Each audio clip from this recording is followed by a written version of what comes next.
Hey guys, it's Meredith and Nick, my trusty co-pilot today. We're cruising around Jacksonville to make a video on why pilots should monitor and talk to Jacksonville Approach, or whoever your local approach control facility is, when you're doing air work or otherwise just sightseeing in your local area. So we are currently about 8 miles east-southeast of Craig Airport along the coastline, and I'm going to turn the video around now to show you the more interesting part, which is the scenery. So here we are along the coastline at about 3,000 feet, and this is a very popular route for people to fly for visually obvious reasons. The beach is kind of nice to cruise on a nice day, but it's also a very high traffic area for training and for instrument approaches. Now, Dad, if you'll just parallel the shoreline here for a minute. I'm going to show on the 430 here. If you can see, we're approaching a fix called JBAG, and so folks are getting vectored onto that approach at around 2,000 feet. And so if you're loitering in this area at around 2,000 feet and not talking to anybody, you're really running the risk of either a mid-air collision or interrupting someone else's IFR flight or instrument approach, which is just really inconsiderate and bad form. So what I'm going to do now, I'm going to contact Jacksonville Approach and tell them that we're just going to fly a big loop around Jacksonville. And so the nice thing about ADS-B is that even if I don't talk to him, if I just monitor the correct frequency, which you'll see in the graphic in the video, Jacksonville Approach can contact me because they'll see my tail number, and on the off chance I might be listening on their frequency, they could call me up and say, hey, 65842, can you move, a little bit east or west because I've got some IFR traffic in the area. So we're just trying to do this as a service for folks in Jacksonville to help not only pilots but controllers, to help everybody get their job done. But if you live in an area outside of Jacksonville, you may want to consider using a similar tactic in your area to facilitate, the smooth movement of traffic, help ATC out, and also help yourself out. So let me call up JAX and tell them what we're doing. JAX Approach, Skyhawk 65842, request. Skyhawk 65842, JAX Approach, say request.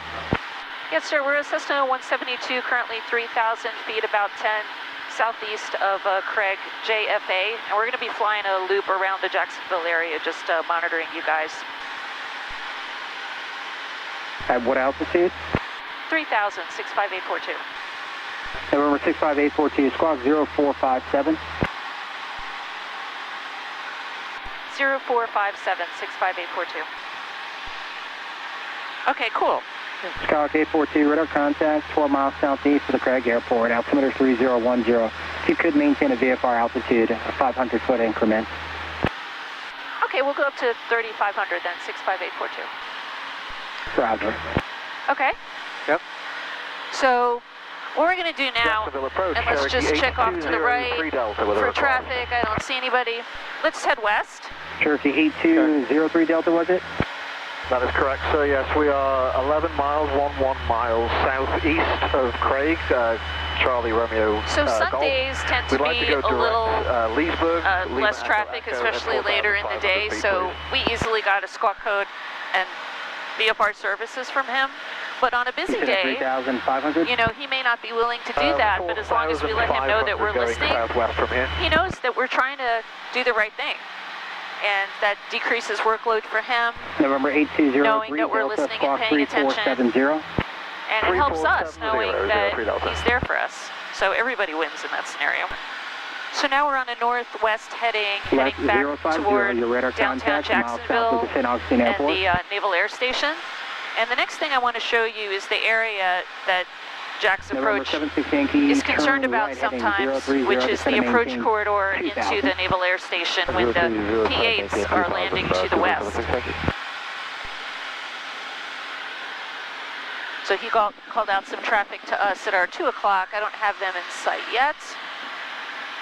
I do see somebody on my ADS-B. Yep, that's them.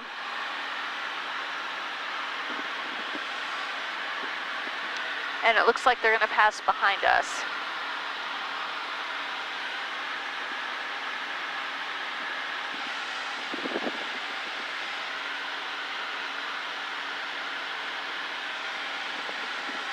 So it's still so important for pilots to look out the window for traffic, constantly be just super aware of your surroundings. You know, where could I land this airplane if I have an engine problem?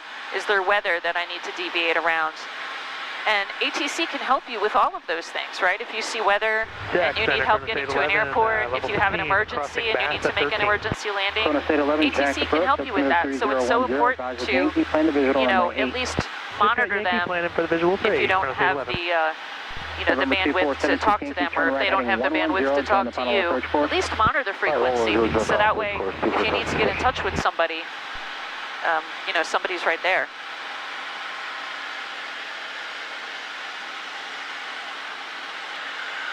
All right, so directly in front of the camera right now is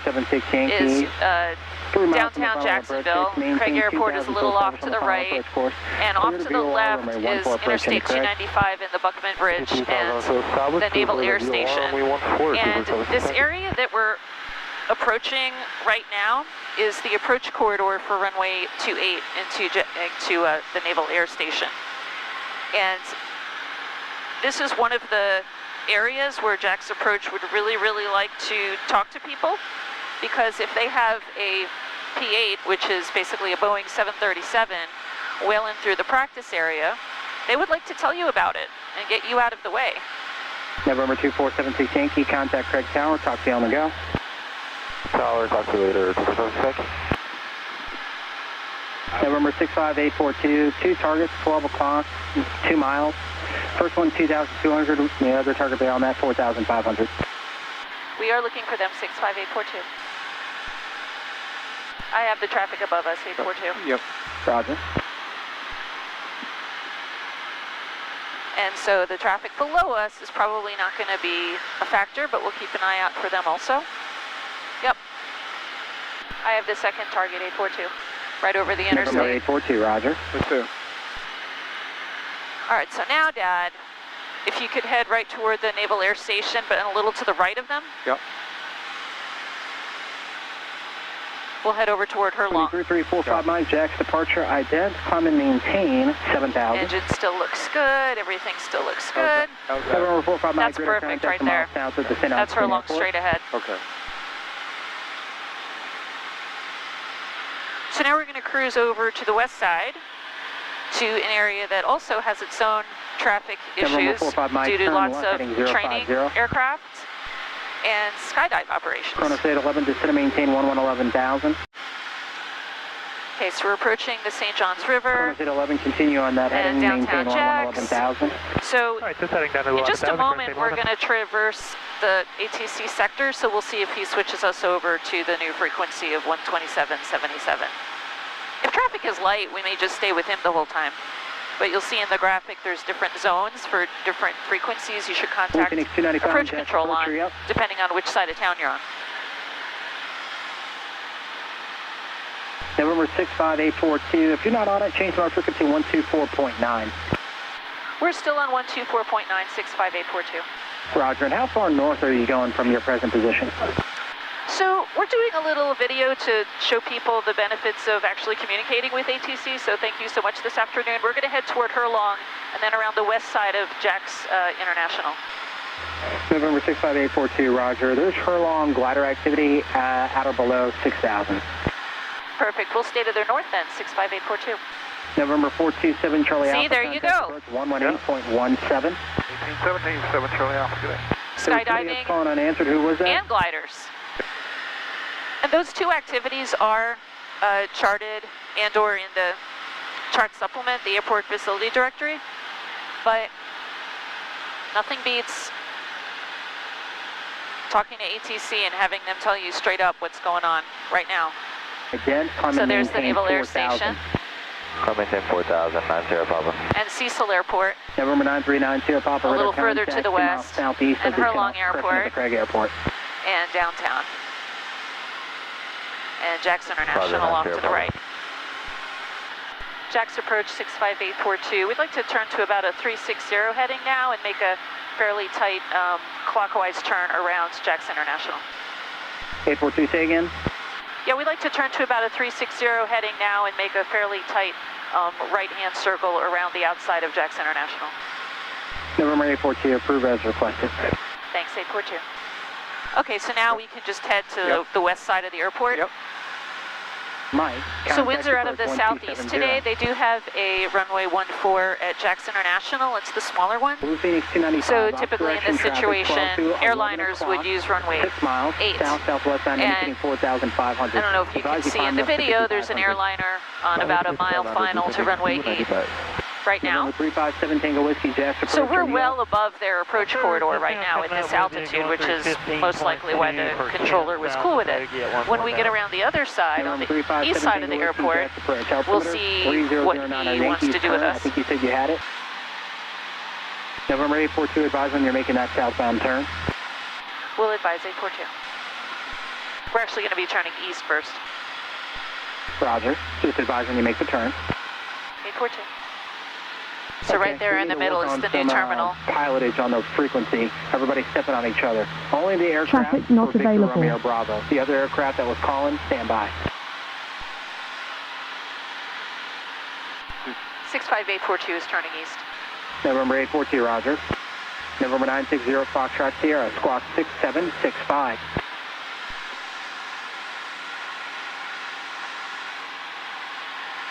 Okay, the other aircraft that was calling? There was You another can aircraft see a that was jet calling about just 15 took off on miles runway south of 8 somewhere. now, so he's going to be interested when we want to turn south, because then we're going to be crossing through the departure corridor for jets that are taking off on runway 8. Is that for 7 Tango Whiskey? 7 Kilo Whiskey, November 777 Kilo Whiskey. Roger, 7 Kilo Whiskey. 7 Kilo Whiskey, contact approach. Oh, there's a small airplane 118.17. down there, crossing from south to north through JAX's airspace. 1817. November 470 Kilo Alpha, contact approach 127.0. That's for 0 Kilo Alpha, your block. 470 Kilo Alpha, contact approach 1270. 270, good day, 0 Kilo Alpha. Jacksonville Pros, did you say, what was that frequency for 7 Kilo Whiskey? 7 Kilo Whiskey, 118.17. Oh, God. 118.17. Affirmative. Roger that, thank you, good day. Career track 271, I hear you. There were multiple aircraft there. Altimeter 3009. What are your intentions after the RNAV approach? So it's fairly busy this afternoon, actually. It's going to be a far day. We'd like to do the RNAV for runway 18 left, touch and go. I think this guy is working several November stations. 357 Tango Whiskey on the go, fighting 180, maintain 2000, and return to my frequency, career track 271. For career track 271, can you repeat that, please? 180, 2000, return to my frequency. 180, 2000. But he's being very patient. Career track 271, readback is correct. So now we're approaching the coast. There's Fernandina Beach Airport. So this area right here, straight ahead in view, is one of the other tricky spots for ATC, because when they're landing to the west on runway 26 at JAX International, airliners are descending November 7176 Quebec. down to about 2,000 feet, 1,700 feet, right where we are now. So when you've got a bunch of small aircraft down low going into and out of Fernandina Beach Airport, that makes it really hard for them, especially when they're not talking to those folks. So that's part of the reason why they're considering expanding the Class Charlie airspace. So right now we're approaching the south end of Amelia Island with the Fernandina Beach Airport. November 60 Juliet Hotel. Did you have another flight plan that was in the system? He's really busy right now, visually and on ADSB. I don't see anybody in the vicinity. He told us to let him know when we were turning south. So I think what we'll do, Dad, is let's just get to the coast, and then we'll make a right, and then when there's a break in the frequency, I'll let him know, but he'll see. Yeah. Yep. November 60 Juliet Hotel, roger. All right, so let me check. November Let's make a right. Contact Daytona approach. Because another thing I wanted to mention now, 1885. there is parachute activity Okay, that was potentially for over Fernandina Beach, here only. over the beach here. Now, ATC will call out when that's happening, 939. but let's go ahead and head to the right. They've started jumping over the beach. So mostly up that way by the hotels. Oh, okay. So we're just on the south edge of it.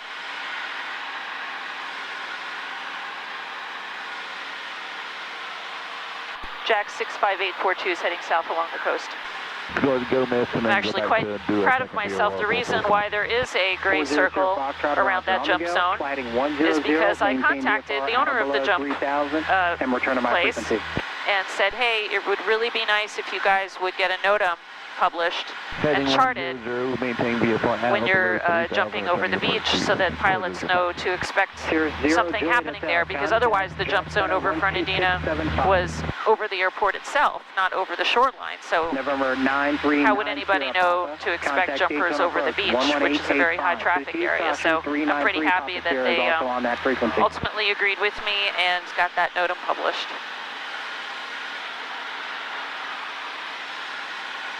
So now we're heading toward Mayport. Now the Mayport TFR is not active today. I'll put a graphic of it up in the video so you can see what it looks like when it is active.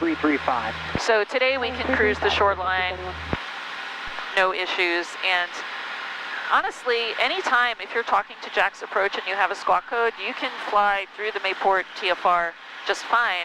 The only time they're going to steer you away from it is if there's activity inside the TFR, which there rarely is. Right heading 300. So I hear.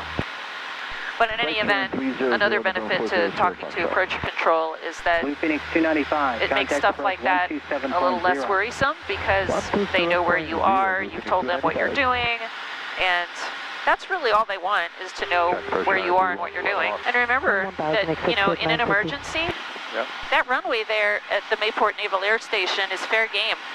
Oh, yeah. So any available surface, if you're having an issue with weather or whatever it is, if you consider it an emergency, you tell ATC and you go for it. And as we come back around in a crag, I'm going to show you what the final approach course looks like to runway 32. I've got the ILS frequency dialed in, the localizer, 400 Foxtrot, maintain 3000. and some landmarks that you can use to avoid it. But clearly, if you've got any sort of capable nav system, 11 to 10 o'clock, 4 miles, it might be worth your while to just dial it in, load the approach into the 430. Now, I wouldn't expect a student pilot to know how to do this, but for private pilots and certainly instrument-rated pilots who are flying around VFR, this is super easy. So let's just do Craig.